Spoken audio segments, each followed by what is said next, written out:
Yesterday, August 31st, was a Saturday. It should have been a great day, a long holiday weekend. Instead, a little after 3 in the afternoon, we had something happen that we never would wish on anyone. The Texas Department of Public Safety made an initial traffic stop at about 3:15 on I-20 yesterday afternoon, and their trooper was shot during that traffic stop. Our subject then proceeded into the city of Odessa, and over a period of time created several more victims.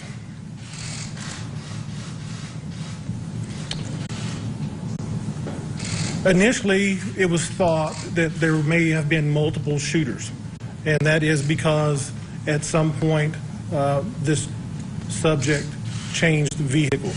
We are now confident that there was just the one actor.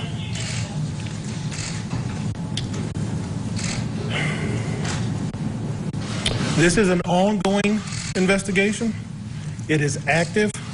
There are still multiple crime scenes that are being worked. There are no definitive answers as to motive or reasons at this point. But we are fairly certain that this subject did act alone. You'll notice that I'm not naming this subject, and there's a reason for that. I refuse to. I'm not going to give him any notoriety for what he did. We'll provide that information to you, but not in this public stage. As we stand, 22 people are injured, 3 of them law enforcement. Very, very sadly, 7 people have been killed, 7 of our citizens. Those 7 victims have ranged in ages from 15 years to 57. Very sincerely, I say to those families, I offer my apologies and my condolences. My heart aches for all of you. I ask the city of Odessa, the state of Texas, and the nation to please lift up your hearts and send us your prayers. I thank everyone who has already done that. There has been a tremendous outpouring. And just to the local audience, please, with your show of support, you're going to the crime scenes and you're dropping off food and water, and that is much appreciated, but it is also hindering the investigation. So please, if we could stop that and just bring that stuff to a central location here at UTPB would be great. Also want to thank all the support we've gotten from other local, state, and federal law enforcement agencies. The outpouring of resources has been amazing. The cooperation while this incident was ongoing was amazing. Please understand this is a different type of active shooter that we were involved with because he was mobile, and that creates some very special type of issues. So my thanks go out to our brothers and sisters in Midland with the Ector County Sheriff's Office and the Midland County Sheriff's Office and the University of Texas Police Department and the Ector County Independent School District Police Department. And I could sit here all day and name those agencies, those local agencies and state agencies that helped out, and my heart is just filled with gratitude to each and every one of those professionals. So,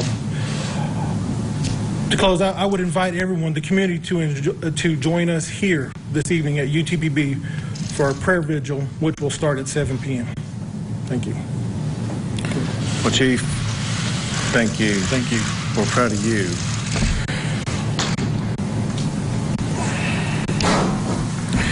As you all know, the lives of the people of Odessa and the entire Permian Basin region have been shattered over the past 24 hours. Hearts have been broken. We want people of the Permian Basin to know that all of Texans stand with you and embrace you at this time of challenge. We are here today, and we'll be here every day until this community is pieced back together. But we know that words alone are inadequate. Words must be met with action. I want to thank the police chief for his tireless efforts over the past 24 hours in the robust and heroic response that he and his fellow law enforcement agencies and officers utilized to bring the gunman down and to quickly de-escalate the challenge and to literally save lives that could have been lost had it not been for the action of the collaborative effort by law enforcement.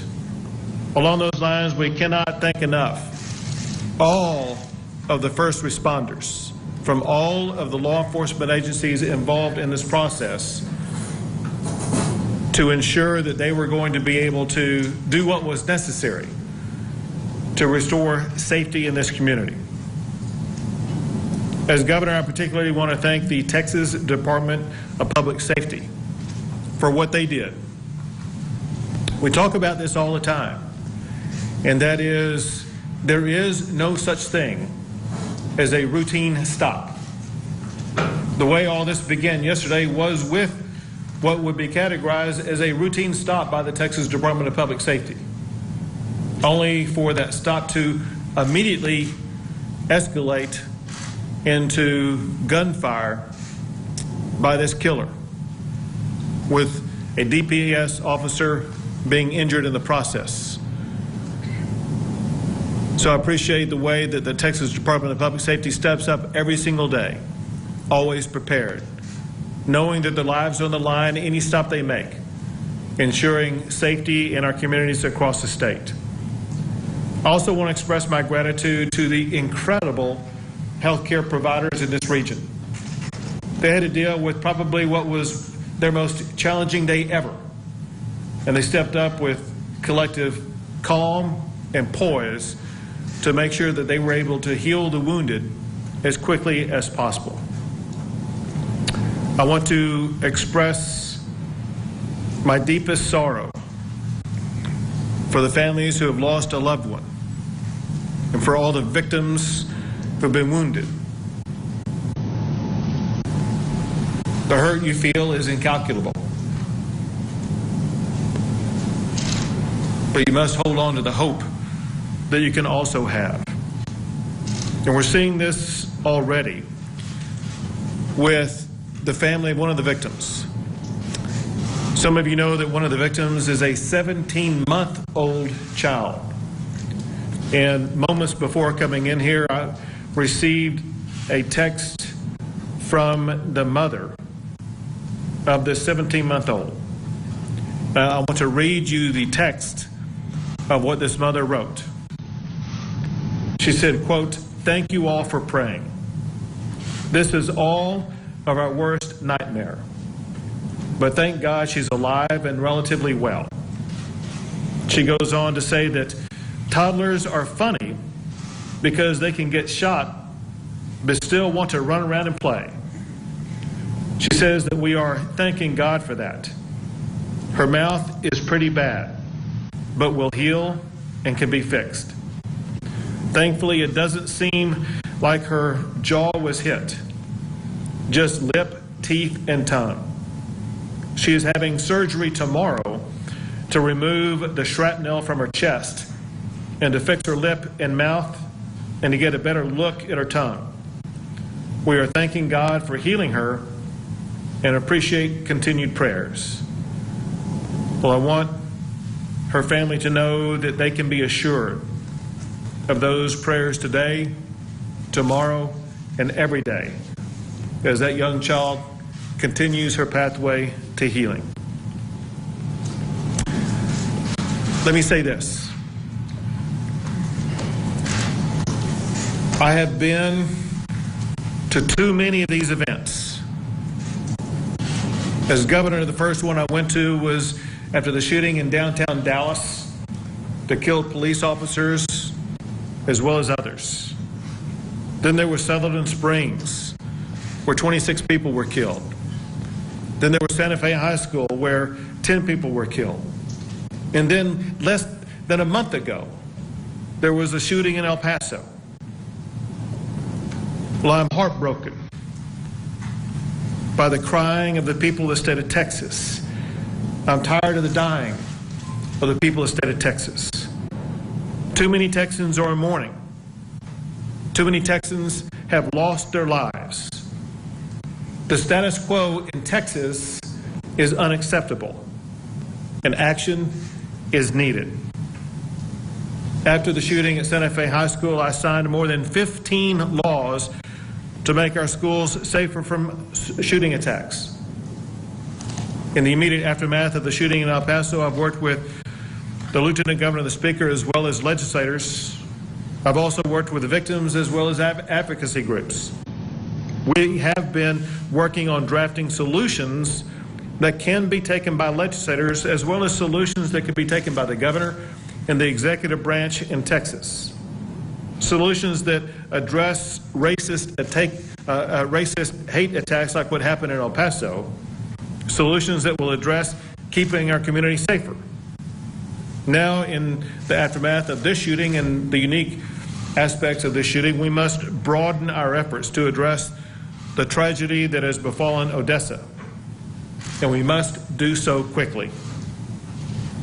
We need solutions that will keep guns out of the hands of criminals like the killer here in Odessa, while also ensuring that we safeguard Second Amendment rights, and we must do it fast.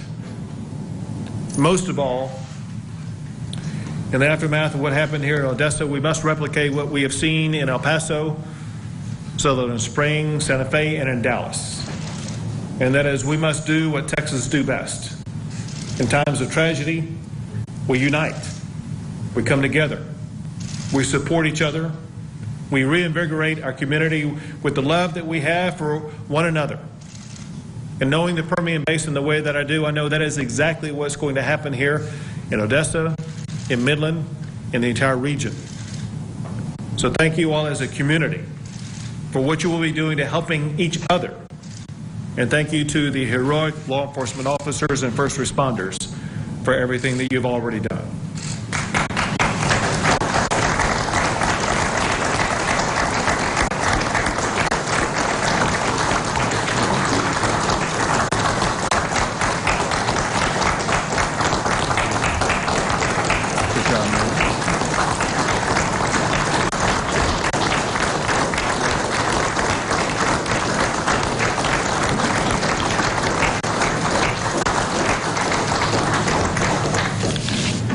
Well, as we continue with this press conference, first I'd like to echo and applaud the governor for all the work he's doing in trying to bring a lot of attention, needed attention, overdue attention onto the active shooter scenes that we unfortunately worked and having to respond to. As a regional director over the West Texas region, having worked 2 active shooter scenes in a matter of 28 days is unheard of and this especially all in the West Texas region. So when we have things like this, incidents like this, it's important that we reach out to our partners. And if we all, as you can see, those behind me and those on the table with me, we can't do it alone. And it's important that we continue to focus, unified and collaboratively in fighting, helping the governor fight the fight, and we will continue to do so. Just want to give an update on our trooper that was shot yesterday. At the grace of God, that he survived the shooting.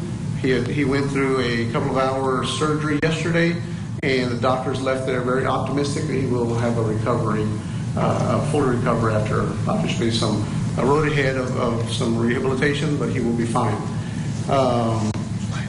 At the onset of this call, we had troopers, as you know, who not only stopped the suspect, we had many in the arena helping Odessa PD, and we brought in all the resources we have available, not only on law enforcement, but also on our non-commissioned side. Victims counselors are working behind the scenes with the Odessa Police Department and the Federal Bureau of Investigation as well, ensuring that those families that are suffering the losses are definitely educated and compensated as the law allows. And thanks to the governor and the Office of Attorney General, we will make sure that all monies are made available to the families and to help them in the road to recovery.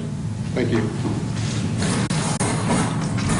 Along those lines, I want to emphasize one thing. First is gratitude to the legislators from this region who can be very helpful in the effort of making sure that the victims and others get the resources they need. They're behind me, and I want to recognize the senator from this region, which is Senator Kel Seliger, and the House of Representatives member Brooks Landgraf, as well as regional representative senators, Senator Perry and Representative Craddock.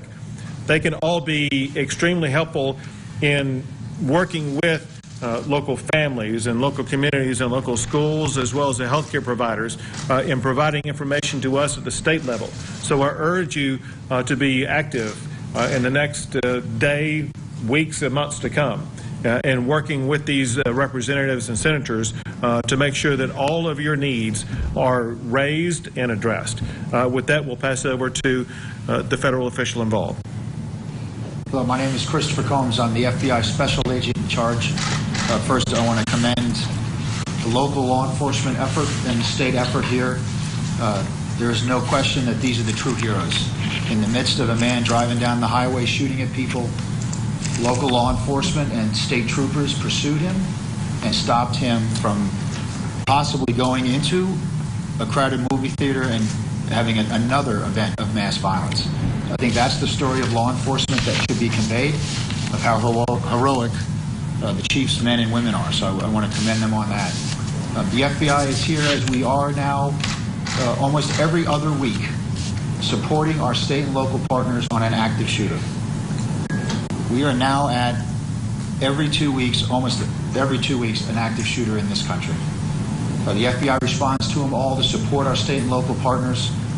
Here in Odessa, we have 130 FBI personnel supporting the chief, with help also from DEA and ATF and the Postal Service. There's another 45 federal agents here. So I have pledged all of federal law enforcement to support the chief and the commander, that we can help them on this.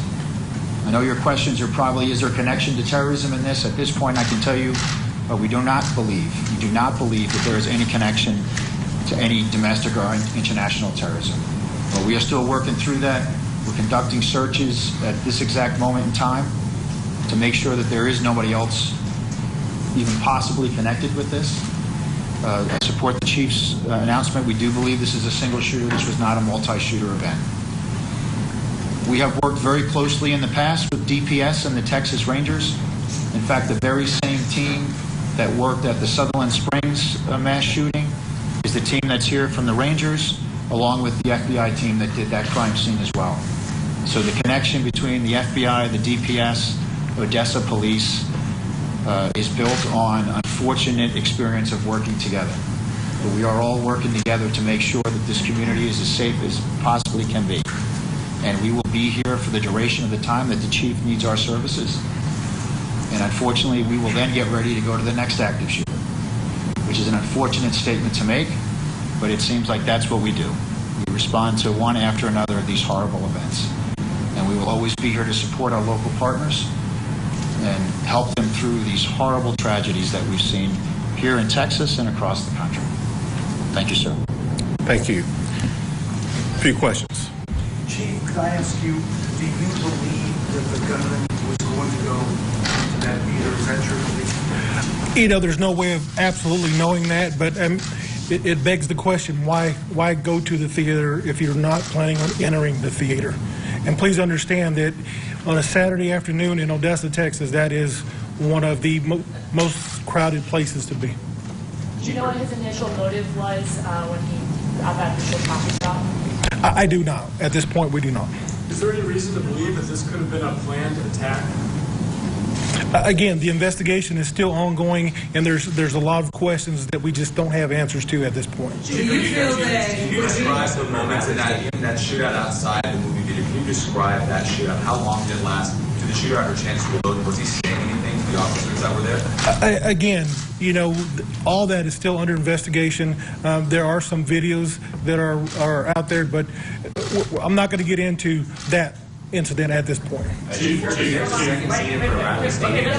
point of order, we're gonna call on people to raise your hand, and then we'll call on you. Chief Review, there was also another crime scene we responded to in front of Abbott Stadium where an eyewitness told us that a blue pickup truck was shot by police officers and that it was involved in a chase earlier that evening. Do we know if that scene is connected to the shooting that happened earlier today? And if not, can you still tell us what happened in that situation? I have no information about the incident that you're talking about. What was the firearm used in the shooting? How did the suspect obtain it? Okay, the firearm was an AR type weapon, and as far as how he obtained it, that is still under investigation. Why did you make the stop in the first place? Why was he stopped in the first place? He stopped for a simple traffic violation. By DPS. By DPS for failed to signal required distance. What? I'm sorry? Criminal record? He's got, I believe there is some criminal record attached to his driver's license that I'm sure that'll surface later. Is the suspect from Odessa? Right here. Question for the governor. By coincidence today, a bunch of new gun laws went into effect in Texas that a lot of people see as weakening gun laws in Texas. What do you say to people who look at that and wonder if Texas is going the wrong direction to stopping more shootings? Well, for example, one of the laws that went into effect, and some deal with issues like this, and that is laws that ensure that school marshals, more school marshals will be able to have guns to keep schools safer. So some of these laws were enacted for the purpose of making our community safer. Is Texas doing enough to restrict guns like AR-15s? Well, what we have been doing, especially in the aftermath of the shooting in El Paso, we've been meeting daily, in part with members of the legislature, in part with victims, in part with members of the community, in part with our federal counterparts. And we've been hammering out on a daily basis new additional solutions that we will be working to offer up, some by the governor, some by the executive branch, some by the legislature. But these will be new and different solutions that will work to de-escalate gun violence in Texas. Does it increase the sense of urgency to have 2 incidents like this within a month? Absolutely. Is the suspect from Odessa? Is the suspect from Odessa? The suspect has an Ector County address. In the front, glasses. Yes, sir. Yes, go ahead, sir. Sir, you know any reason why the subject would have been resistant to stop, for example, whether outstanding warrants or unresolved criminal matters for him, as far as you know? As far as I know, there were no active warrants. Can you walk us through the timeline of who was shot? No, we can't actually, because it's a very chaotic situation when these things happen, and that is all being pieced together as we speak.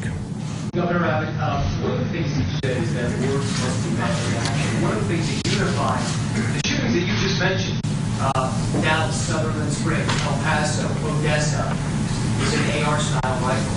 These are times of bad, these kinds of weapons against cancer. This is the kind of thing that legislators are already talking about. It's one of the topics that was raised during the roundtable discussions that we had in El Paso. I do want to point out, however, I do want to point out, however, that some of the shootings have not involved AR. It's very important to understand that the shooting that took place at Santa Fe High School did not. The largest, they involved a shotgun and a handgun, as well as IED. The largest mass shooting we had in the state of Texas was at Luby's in Central Texas, involved only handguns. So I'm telling you that we're going to look, let me just answer your question. We're going to look at every issue. There's no issue that we will not look at, and we're going to be working with legislators to find out what the best solutions are for Texas. I would wager to say that every law enforcement officer behind you would say that they would rather go up against a person with a handgun, gentlemen, ladies, rather than someone with an assault rifle. Is that correct? And the people we also talk to are law enforcement officers. We have several crime scenes throughout the city. Yes. Do you believe that that's happened at each one, or are they all going to be taped off just throughout the investigation? I know it was chaotic, and obviously some of those that were injured died overnight.